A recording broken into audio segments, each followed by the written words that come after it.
everyone. My name is Lydia Polo, and I'm here with Lynn Moravich. And we are at Liberty University, and we are with the Education Department.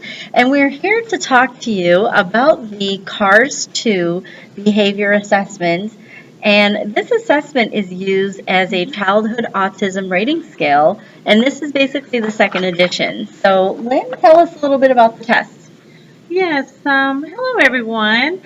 There are 15 categories, and it is relating to people, imitation, emotional response, body use, object use, adaptation to change, visual response, listening response, taste, smell, and touch response and use, fear or nervousness, verbal communication, nonverbal communication, activity level and consistencies of intellectual response, and general impressions. Great. So it sounds like it has subcategories, correct? Yes. So this is really designed for identifying the presence of any type of symptoms for autism and really being able to take students to see where they may be on the spectrum. Yes, that's Have you correct. used this test, Lynn?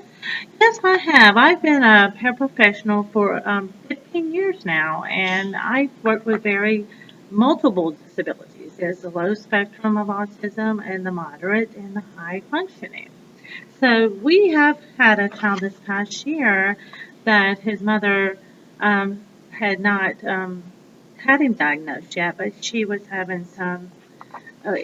She knew he had autism, but she did not know he had attention deficit disorder. So sometimes there's a range of multiple disabilities that might go along with it.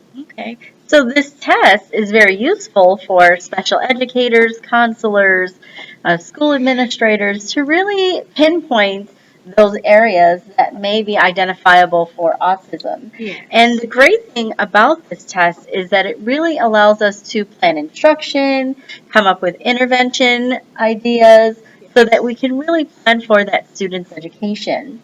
If you can see, the test is very easy to use. It's basically a behavioral assessment and questionnaire. So not only will the educator utilize this based on observations, but the parent or caregiver can as well. So they can work together to come up with a plan. And I would recommend this test for anyone who's working in special education to you do observe the child for over a period of time, but the test itself doesn't take very long, and it has different in the categories we went over. You can write what you observe from the child. So there are actually spaces. Not only are you using ratings based on a scale, and the authors made it very easy for us to identify that scale because of the specific identities and the specific relationships that we're looking for, and the way the child will speak, different movements that they make, and then you can actually write down specifics on the test from observable measures that you see.